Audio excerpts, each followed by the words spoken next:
नमस्कार, मैं हूं आपके साथ अंजना और आप देख रहे हैं सम्यक महाराष्ट्र न्यूज। आइए बढ़ते हैं आज की बड़ी खबर की ओर। कमल हासन बोले, कन्नड़ भाषा तमिल से जन्मी। कन्नड़ एक्टर की तरफ इशारा करके कहा, बीजेपी बोली भाषा का अपमान किया।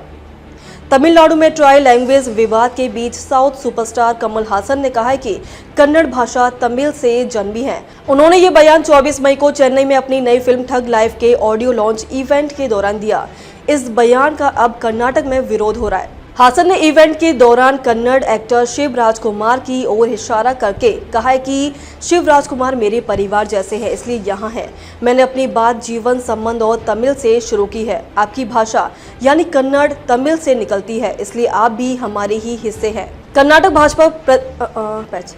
भाजपा अध्यक्ष विजेंद्र येदियुरप्पा ने कहा कि दूसरों की भाषा का अपमान करना असभ्य व्यवहार है। कमल हासन का घमंड है कि उन्होंने कन्नड़ सहित कई भाषाओं में काम किया है, लेकिन तमिल भाषा के महिमा मंडन में एक्टर शिव राजकुमार को शामिल करके कन्नड़ भाषा का अपमान किया गया है।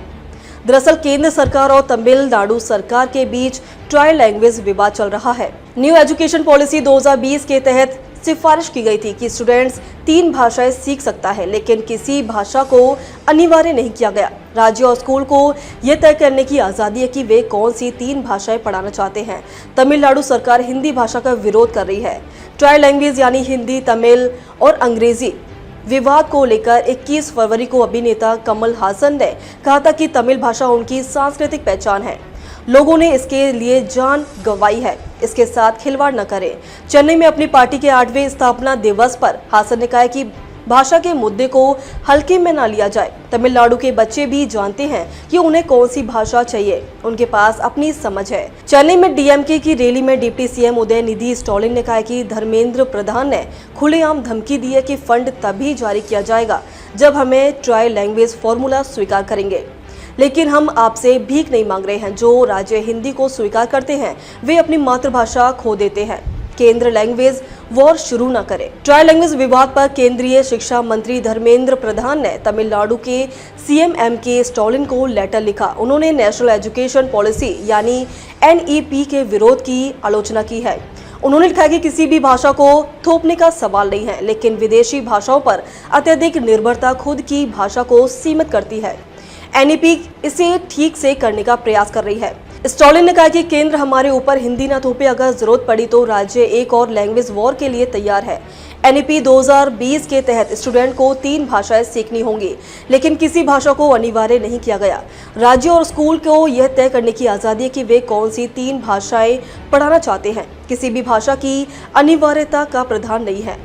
प्राइमरी क्लासेस यानी क्लास 1 से 5 तक में पढ़ाई मातृभाषा या स्थानीय भाषा में कराने की सिफारिश की गई। वहीं मिडिल क्लासेस यानी क्लास 6 से 10 तक में 3 भाषाओं की पढ़ाई करना अनिवार्य है। गैर हिंदी भाषी राज्य में अंग्रेजी या एक आधुनिक भारतीय भाषा होगी। सेकेंडरी सेक्शन यानी 11वीं और 12वीं में स्कूल चाहे तो विदेशी भाषा भी विकल्प के तौर पर दे सकते हैं। 5वीं और यहाँ तक संभव हो 8वीं तक की क्लासेस की पढ़ाई मातृभाषा, स्थानीय और क्षेत्रीय भाषा में कराने पर जोर है। वहीं गैर हिंदी भाषी राज्यों में हिंदी दूसरी भाषा के रूप में पढ़ाई जा सकती है। साथ ही हिंदी भाषी राज्यों में दूसरी भाषा के रूप में कोई अन्य भारतीय भाषा जैसे तमिल, बंगाली, तेलुगु आदि हो सकती है। अब तक के लिए बस इतना ही। फिर मिलते हैं एक ऐसे ही बड़ी खबर के साथ। तब तक के लिए नमस्कार और देखते रहिए सम्यक महाराष्ट्र न्यूज। अगर आपको वीडियो पसंद आई हो तो लाइक करिए व शेयर करें। ऐसी लेटेस्ट अपडेट पाने के लिए बेल आइकन प्रेस करना ना भूलें। अगर आप हमें फेसबुक या फिर इंस्टा के माध्यम से देख रहे हैं तो हमारे पेज को फॉलो जरूर करें। धन्यवाद।